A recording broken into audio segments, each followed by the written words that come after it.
Good morning students, once again welcome to online classes of physics।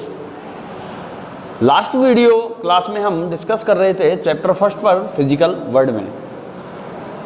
आज इस chapter में हम नेक्स्ट टॉपिक पर बात करने वाले हैं fundamental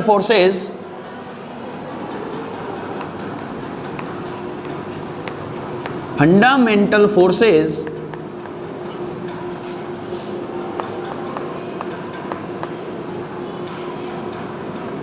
in nature.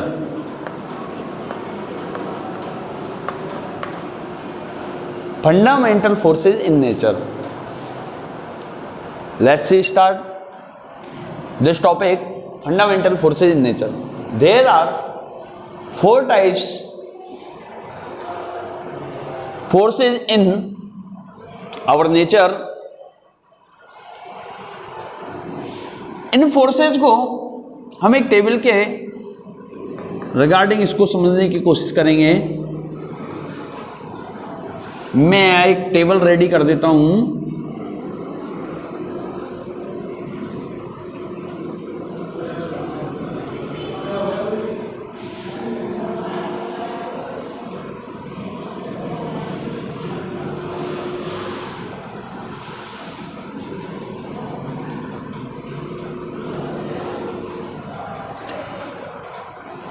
First block में मैं फोर्सेस नेम देने वाला हूं, फोर्स। सेकेंड ब्लॉक में रिलेटिव स्ट्रेंथ,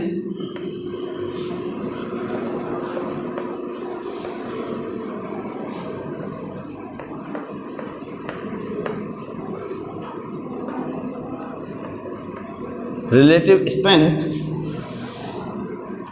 थर्ड में मैं इनके रेंज को बताने वाला हूं थर्ड ब्लॉक में। एंड फोर्थ ब्लॉक में ऑपरेट्स अमंग।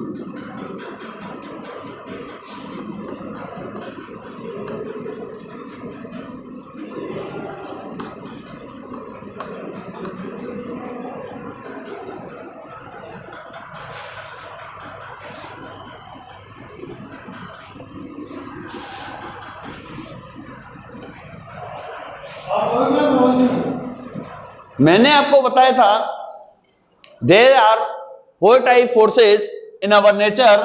फोर्सेस में फर्स्ट फोर्स की बात करने वाला हूं। First of all, first gravitational force.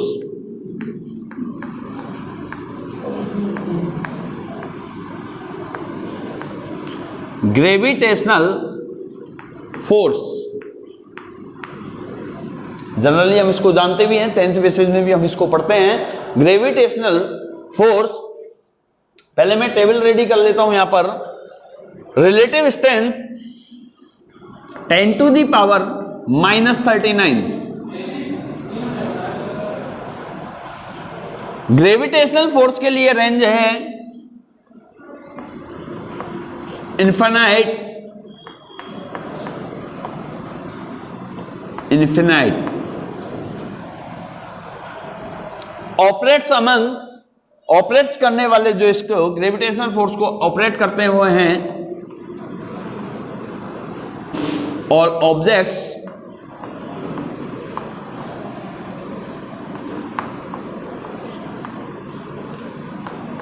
In the universe.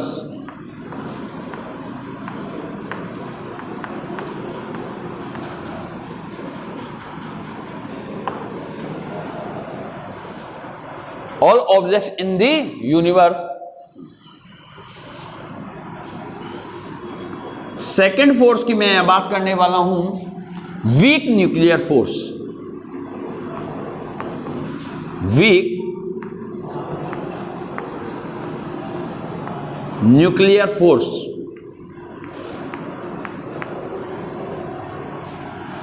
Week nuclear force की relative strength 10 to the power -13। Range very short, very short. Approximately sub nuclear size sub nuclear size. Sub nuclear size मैं यहां लिख देता हूं approx 10⁻⁻16 metre.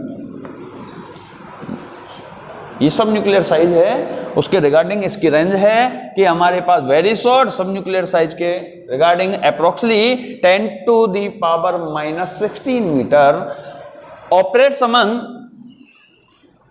some elementary particles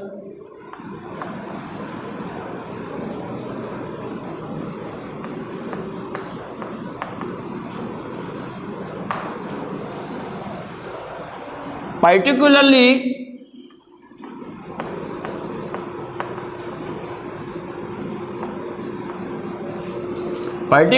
electron and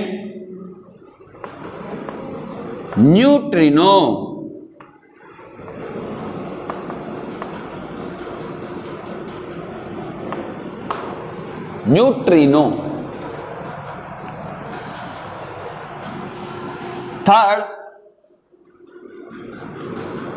third force के लिए हम कहें यहां पर इलेक्ट्रो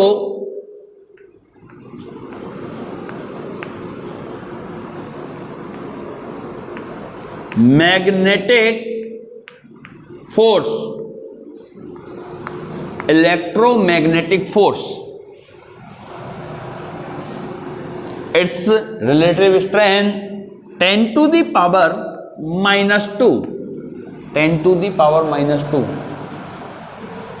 बहुत सारी टेक्स्ट बुकों में इसकी रिलेटिव स्ट्रेंथ को 10⁻⁻4 भी दिया हुआ है, पर अपने पास जो अपनी टेक्स्ट बुक है 11th क्लास की, उसमें हमारे पास इसकी रिलेटिव स्ट्रेंथ टेक्स्ट बुक के अकॉर्डिंग 10⁻⁻²। रेंज इलेक्ट्रोमैग्नेटिक फोर्स की range infinity.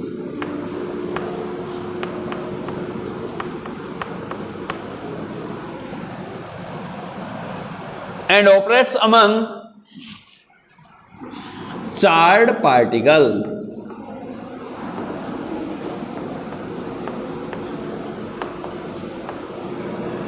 Charge particles. And last force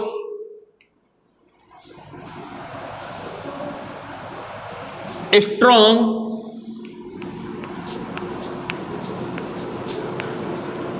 nuclear force.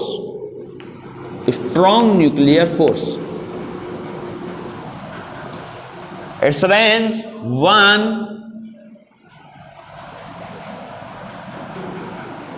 relative strength 1 and range short।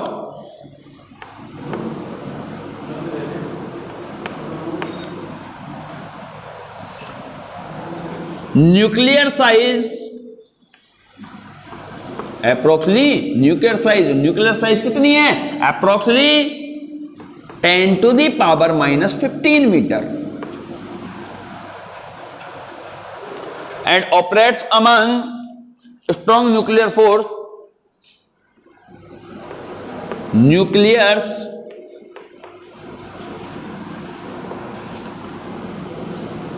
elementary particles।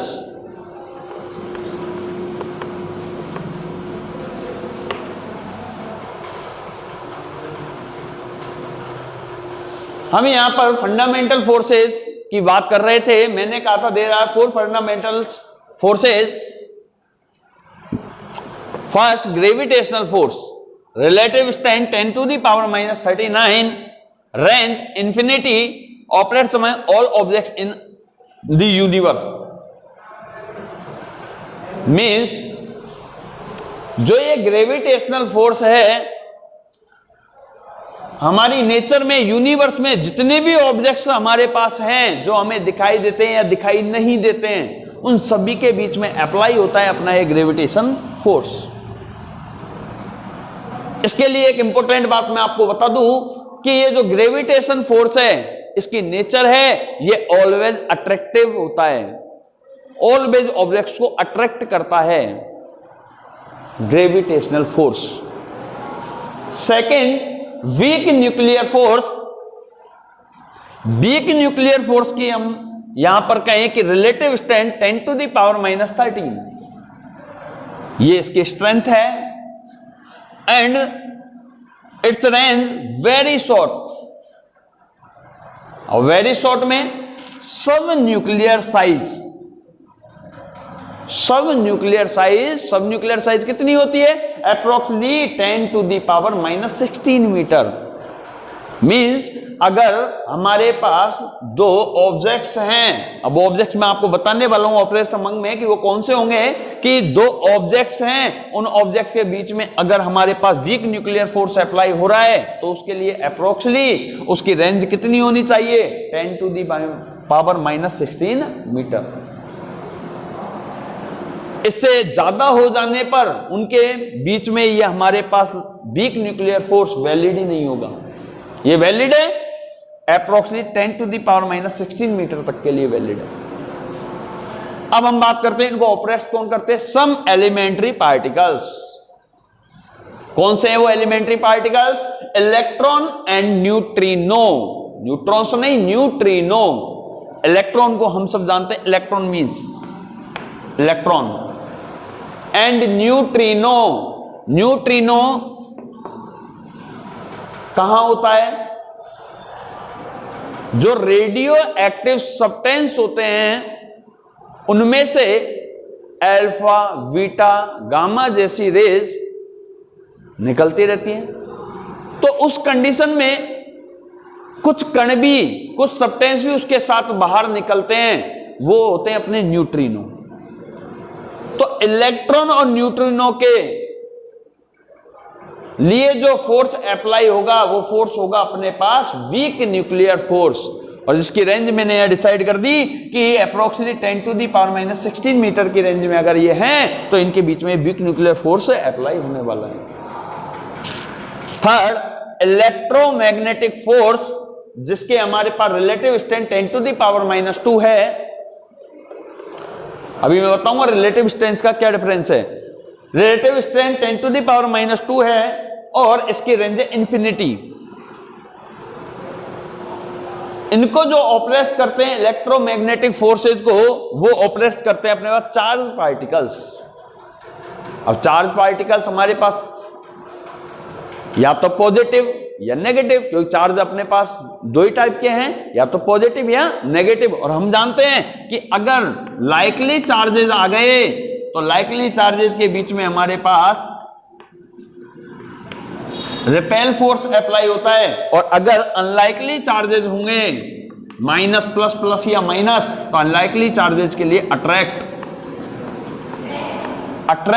Force apply होगा। मींस ये जो इलेक्ट्रोमैग्नेटिक फोर्स है वो चार्ज पार्टिकल के लिए valid है, और चार्ज पार्टिकल के लिए वैलिड है तो लाइकली चार्जेस में रिपेलेशन होगा और अनलाइकली चार्जेस के बीच में अट्रैक्शन होगा। 4 हम बात करने वाले हैं स्ट्रॉन्ग न्यूक्लियर फोर्स, जिसके हमारे पास रिलेटिव स्ट्रेंथ है 1। देखिए अब हम इस ब्लॉक को, रिलेटिव स्ट्रेंथ को सबसे हाई 1 है। मींस ये जो हमारे पास दी हुई है रिलेटिव स्ट्रेंथ, ये मैक्सिमम है। मींस सबसे स्ट्रॉन्गेस्ट फोर्स है स्ट्रॉन्ग न्यूक्लियर फोर्स, क्योंकि इसकी स्ट्रेंथ मैक्सिमम है। Range short, nuclear size approximately 10⁻⁻15 metre. Means अगर वो ऑब्जेक्ट्स जिनके बीच में अपने पास ये स्ट्रॉन्ग न्यूक्लियर फोर्स अप्लाई हो रहा है वो अगर 10⁻⁻15 मीटर की रेंज में है तो ये फोर्स वैलिड होगा, अगर इससे ज्यादा होगा तो ये वैलिड नहीं होगा। अब मैं बताऊं कि ये ऑपरेट्स कौन करते हैं इनको? Nuclear elementary particles. अब न्यूक्लियर की अगर हम बात करें तो न्यूक्लियर में हमारे पास होते हैं प्रोटॉन एंड न्यूट्रॉन। तो मैंने कहा इनको ऑपरेट करते हैं न्यूक्लियर एलिमेंट्री पार्टिकल्स। मींस इसमें many protons and many neutrons यहां अवेलेबल होंगे न्यूक्लियर में। तो प्रोटॉन एंड न्यूट्रॉन के बीच में जो फोर्स अप्लाई होगा वो है स्ट्रॉन्ग न्यूक्लियर फोर्स। जबकि हम देखें प्रोटॉन प्रोटॉन लाइकली नेचर है, न्यूट्रॉन न्यूट्रॉन लाइकली नेचर है, पर लेकिन फिर भी इनके बीच में हमारे पास अट्रैक्शन होगा ऑलवेज। अगर ये हमारे पास लाइकली नेचर्स वाले प्रोटॉन प्रोटॉन और न्यूट्रॉन न्यूट्रॉन के बीच में रिपेलेशन हो जाता तो ये अपने पास न्यूक्लियर से प्रोटॉन और न्यूट्रॉन बाहर निकलने की कोशिश करते और ये नाभिक हमारे पास टूट जाता। जबकि ऐसा नहीं होता, नाभिक जो न्यूक्लियर है वो एज इट इज रहता है, जबकि उसमें प्रोटॉन प्रोटॉन के बीच में भी फोर्स है, न्यूट्रॉन न्यूट्रॉन के बीच में फोर्स है, पर वो फोर्स कैसा है? रिपेलेशन नहीं है, वो हमारे पास अट्रैक्टिव वाला फोर्स है, अट्रैक्ट करते हैं। ये इसकी नेचर है कि हमारे पास strong nuclear force always nuclear के अंदर होगा और न्यूक्लियर के अंदर प्रोटॉन प्रोटॉन और न्यूट्रॉन न्यूट्रॉन के बीच में लगा और उसकी नेचर रहेगी ऑलवेज अट्रैक्शन की, इसलिए अपने पास न्यूक्लियर शेप बना रहता है। तो ये थे अपने पास फंडामेंटल फोर्सेज। अब इनमें हम कहें कि ये रिलेटिव स्ट्रेंथ का क्या डिपेंडेंसी है, तो इसको अगर देखें तो हमारे पास सबसे मैक्सिमम नंबर है 1, मींस सबसे हाई स्ट्रेंथ है स्ट्रॉन्ग न्यूक्लियर फोर्स की। स्ट्रॉन्ग न्यूक्लियर फोर्स की स्ट्रेंथ जब हाई है मींस ये जो वाला फोर्स है स्ट्रॉन्ग न्यूक्लियर फोर्स, ये सबसे स्ट्रॉन्गेस्ट फोर्स होने वाला है। तो हम कह सकते हैं इन फंडामेंटल फोर्स में से सबसे स्ट्रॉन्गेस्ट फोर्स कौन सा है? स्ट्रॉन्ग न्यूक्लियर फोर्स, क्योंकि इसकी स्ट्रेंथ 1 है, मैक्सिमम है। स्ट्रॉन्ग न्यूक्लियर फोर्स से वीक जो फोर्स है वो है इलेक्ट्रोमैग्नेटिक फोर्स, बिकॉज इसकी रिलेटिव स्ट्रेंथ है अपने पास 10 to the power -2 and electromagnetic force से वीक है week nuclear force, because this relative strength 10 to the power -13। और इस टेबल में जो फंडामेंटल फोर्सेज हैं उसमें सबसे वीकेस्ट फोर्स होगा gravitational force. Why? Because it's relative strength is 10 to the power -39। तो ये ग्रेविटेशनल फोर्स होगा वीकेस्ट। तो इस टेबल में हमसे पूछ लिया जाए कि स्ट्रॉन्गेस्ट और वीकेस्ट फोर्स कौन से होंगे, तो वो डिपेंड करेंगे रिलेटिव स्ट्रेंथ पे। तो हम इसको देख के कह सकते हैं कि हमारे पास सबसे वीकेस्ट फोर्स जो होने वाला है वो वीकेस्ट फोर्स है 10 अपने पास gravitational force, because it's relative strength 10 to the power -39 and strongest force strong nuclear force, because it's relative strength is 1 means maximum. अब हमारे पास जनरली हम इस ग्रेविटेशनल फोर्स को पढ़ते हैं और इसे हमारे पास चैप्टर भी है 11th क्लास में ग्रेविटेशन। तो मैं इसका थोड़ा सा आपको यहां परफॉर्मा बताऊं कि ग्रेविटेशनल फोर्स के लिए हमने कहा था कि all objects in the universe, इनको ऑपरेट करते हैं, जितने भी ऑब्जेक्ट्स हमारे यूनिवर्स में हैं वो सब इसको ऑपरेट करते हैं, मींस सभी के बीच में ये अप्लाई हो रहा होता है ग्रेविटेशनल फोर्स। तो इसके लिए हमारे पास एक साइंटिस्ट थे न्यूटन, और उन्होंने अपना एक लॉ रिप्रेजेंट किया जिसे कह दिया Newton's law for gravitational force. उनके अकॉर्डिंग उन्होंने लेट सपोज यहां 2 ऑब्जेक्ट हैं जिनके मासेज सीरियल वाइज में कह दूं m1 एंड m2 हैं। m1 एंड m2 इनके मासेज हैं एंड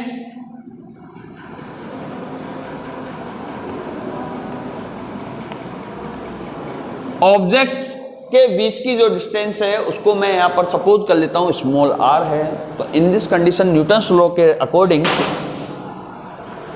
जो ये ऑब्जेक्ट्स हैं जो यूनिवर्स में हैं जो अपनी रेंज में है और जो इनकी स्ट्रेंथ हमारे पास 10 to the power minus 39 metre है, माइनस 39 हमारे पास यहाँ इसकी स्ट्रेंथ है, तो हमारे पास इनके बीच में न्यूटन्स लॉ के अकॉर्डिंग जो फोर्स अप्लाई होगा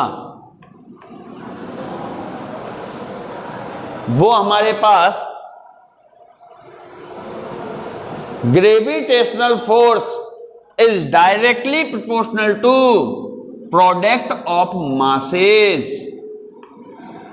product of objects masses m1 multiply m2, ये मैग्नीट्यूड है इनका। Gravitational force F is directly proportional to product of masses and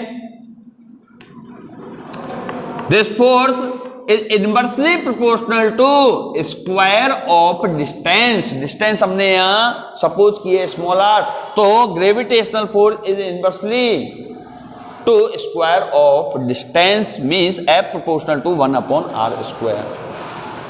ये दो इक्वेशंस हमारे पास यहां रेडी होती हैं, equation first and equation second. First equation and second equation से हम y equation first and second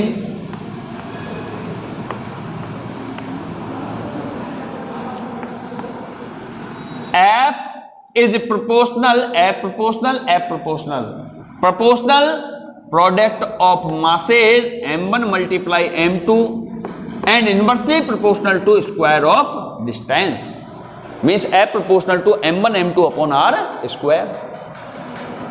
अब 10th बेस पे हम पढ़ते हैं कि जब भी प्रोपोर्शनल का साइन हटेगा तो एक कांस्टेंट आएगा, तो हमारे पास यहां पर F इज इक्वल, प्रोपोर्शनल का साइन हटाए इक्वल का साइन लगाए तो एक कांस्टेंट आने वाला है, और यहां कांस्टेंट यूज होता है कैपिटल G,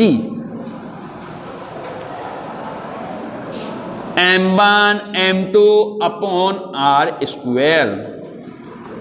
और ये जो फॉर्मूला हमारे पास ड्राइव हुआ है, ये फॉर्मूला हमारे पास बताता है ग्रेविटेशनल फोर्स को, कि हमारे पास यूनिवर्स में जो ऑब्जेक्ट्स हैं उनके बीच में जो ग्रेविटेशनल फोर्स यहाँ अप्लाई हो रहा है, उस ग्रेविटेशनल फोर्स को निकालने के लिए फॉर्मूला हमारे पास है F is equal to G, capital G, m1 m2 upon r²।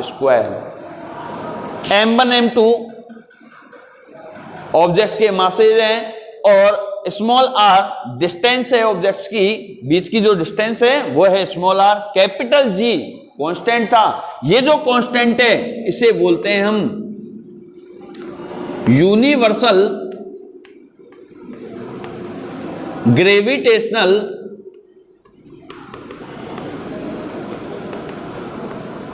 Constant, universal gravitational constant. Universal constant है तो इसकी वैल्यू हमारे पास G is equal to 6.67 multiply 10 to the power minus 11 newton metre square upon kilogram square, fix है कोई constant है। ये formula हमारे पास ड्राइव होता है ग्रेविटेशनल फोर्स के लिए। तो ये थे हमारे पास फंडामेंटल फोर्सेस।